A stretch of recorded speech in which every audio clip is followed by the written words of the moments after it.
You're with Julian on the Brownlow and my conspiracy theory about QAnon, which you may have noticed on Facebook is everywhere now, and over the last month it's reached epidemic proportions. I'm sure we've all got previously really intelligent friends that have fallen down this rabbit hole of YouTube conspiracy videos, Facebook pages, and highly dubious information that has turned them into Scientologists. They're cult people now. I've got several really intelligent friends that are now posting spamming these ridiculous things. I'll tell you what, I don't really comment on them because you cannot reach them. They are like a cult. But the one thing I won't accept is being told to wake up. I saw through mainstream media when I delivered a paper round when I was 13 years old. I've promoted genuine alternative media stories and sources and consumed those on this show for 15 years. And for over 20 years, I've been promoting alternative news media. Don't tell me to wake up because you fell down a Facebook page 2 months ago or you've watched some right-wing conspiracy video. Don't tell me to wake up. It really pisses me off. A bit of background here. QAnon are a right-wing conspiracy theory alleging that a cabal of Satan-worshipping paedophiles is running a global child sex trafficking ring plotted against Donald Trump, who's battling them. No part of the theory is based on fact. The theory began with an October 2017 post on the anonymous image board 4chan by someone called Q, who presumably was an American individual. Q claimed to have access to classified info involving the Trump administration and its opponents.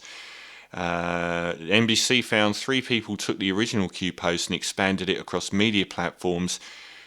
Ironically, the original post was that he had information that Hillary Clinton was about to be arrested. Didn't happen, did it? Q accused liberal Hollywood actors and Democratic politicians, high-ranking officials, of being part of this secret sex cabal. Q also claimed that Trump feigned collusion with Russia to enlist Robert Mueller to join him in exposing the ring. Q adherents began appearing at Trump's re-election campaign rallies in August 2018.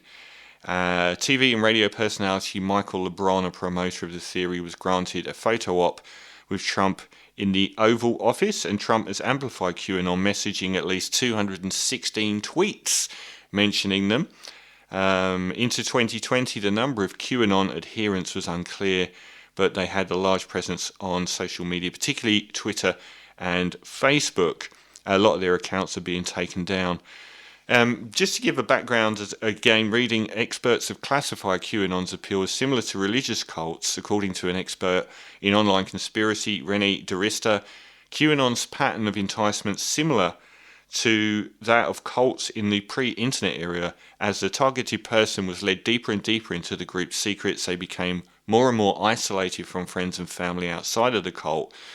In the internet age, QAnon virtual communities have little real-world connection with each other, but online can number tens of thousands. Rachel Bernstein, an expert on cults who specializes in recovery therapy, said what a movement such as QAnon is going for it and why it will catch on like wildfire is it makes people feel connected to something important and that other people don't yet know about. All cults will provide this feeling of being special. There's no self-correction process within the group, since the self-reinforcing true believers are immune to correction, fact-checking or counter-speech, which is drowned out by the cult's groupthink. QAnon's cultish quality has led some to characterize it as a possible emerging religious movement. Part of its appeal is its game-like quality, where followers attempt to solve riddles presented by Q-drops by connecting them to Trump. From his speeches, people in the QAnon community often talk about alienation from friends and family, though they typically talk about how Q frayed their relationships on private Facebook groups, but they think these issues are temporary and the fault is the other people. They often comfort themselves by imagining there will be a moment of vindication somewhere in the near future which will prove them right. Now, my conspiracy theory, why has it caught on, particularly at the moment? Well, 2010's battered coronavirus economy has spread worldwide anxiety and uncertainty. Child trafficking, central to QAnon, has seen greater visibility with Jeffrey Epstein. Has been a massive thing because he's a high up elite connected with people like Donald Trump, ironically, was his best friend for 20 years. But they don't worry about that. Bill Clinton, the Clintons are their favourite target. And of course, coronavirus has led to government control theories, and that's a new favourite of QAnon. But this is the basis of my conspiracy theory. A lot of people don't know what happened with Cambridge Analytica, the UK firm that helped with Brexit and helped Trump get elected. All they know is that Facebook and Cambridge Analytica did something illegal, and Cambridge Analytica ended up being folded up. Or maybe you don't even know that. They think that this was about Facebook likes, about posts on Facebook. If you think that, you've got no idea what Cambridge Analytica were. They're a political consulting firm that combine misappropriation of digital assets, data mining, data brokerage, analysis, strategic communication during elections. Now, Cambridge Analytica was started in 2013. Watch the documentary The Great Hack for all of this info.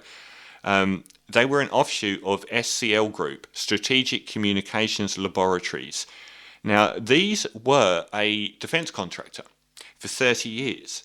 And they were set up in England, SCL Group, and basically the staff from Cambridge Analytica was staff from SCL Group that formed a new division within SCL Group.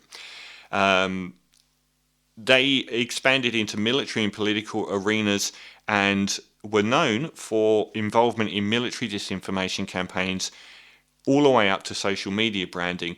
Now, these were the people that the American and British military sent into Iraq after the invasion to modify the behaviour of the general public. They are geniuses. What they specialise in is manipulating large groups of people. So they were sent in after the invasion of Iraq to try and quell extremism. And they use multiple methods to do this. And I'm about to go through one, and I hope you can see how what I'm getting at with this conspiracy theory here.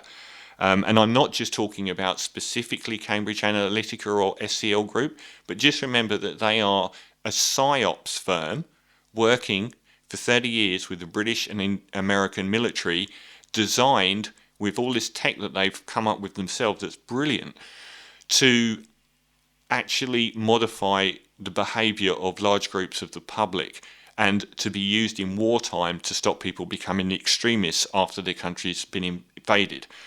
But according to SCL Group, their website said they'd influenced public elections in Italy, Latvia, Ukraine, Albania, Romania, South Africa, Nigeria, Kenya, Mauritius, India, Indonesia, the Philippines, Thailand, Taiwan, Colombia, Antigua, St. Vincent and the Grenadines, St. Kitts and Nevis, and Trinidad and Tobago. They are so much more than someone that harvests Facebook likes. What they did in Trinidad and Tobago is a really, really good example.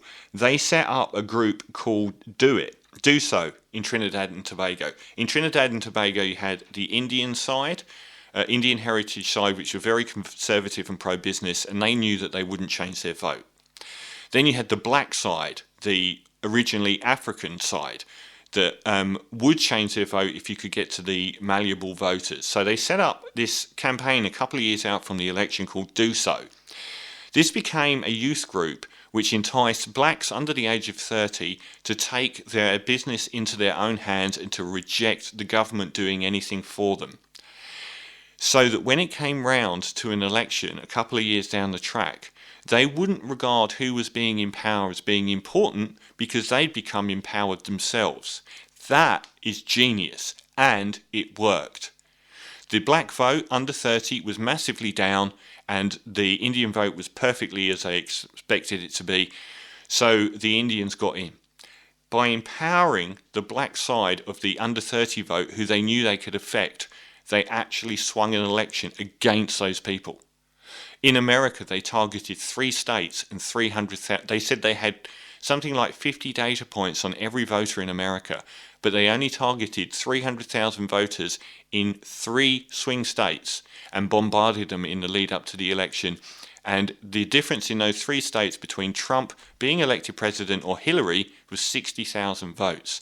That's the arena they work in, marginal areas with marginal groups of people.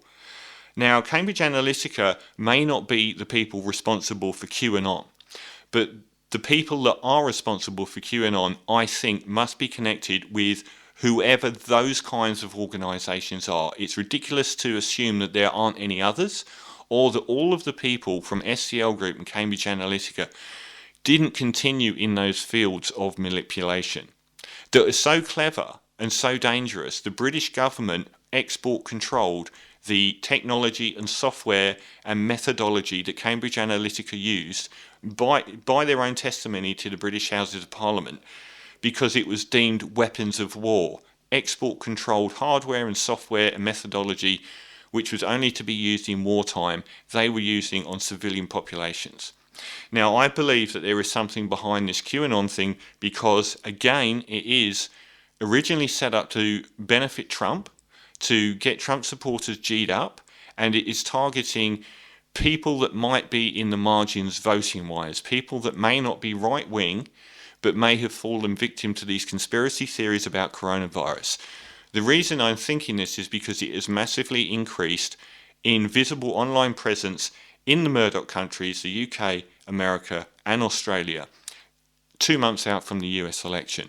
I don't believe in conspiracy theories per se, but the idea that there isn't something more behind it, that one of these groups hasn't either utilised the already existing Q phenomenon to their own benefits or was behind the whole thing, I think it's pretty likely that there has been some element. These people are still working. They are still working on Trump's behalf. Because they did last time, there's nothing to suggest that once they did it successfully previously that they wouldn't be involved this time. It might be a different country to Cambridge Analytica. But the same kind of voter manipulation that we saw so effectively in the last election, I think, is behind either the formation of Q or the promotion of Q and the way that it's promoted. And these people are geniuses. I mean, they are seriously geniuses at what they do. I was amazed watching The Great Hack. I had nothing but respect for them because what they do is so intelligent and intellectually stunning.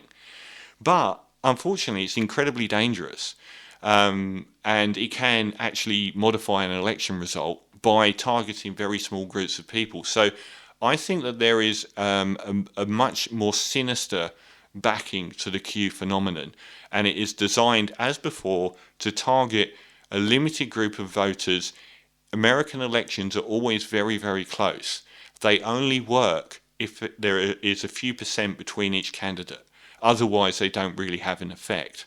But if there is, and there is likely to be, as there has been in every US election going back decades, a very small margin between both candidates, like we saw last time, where the number of votes doesn't actually matter compared to the Electoral College, and it may well come down to 300,000 votes in swing states. I do believe that there is something behind this whole Q thing which has the traces of something like Cambridge Analytica guiding it, if not even fomenting it in the first place. So that's my theory about QAnon.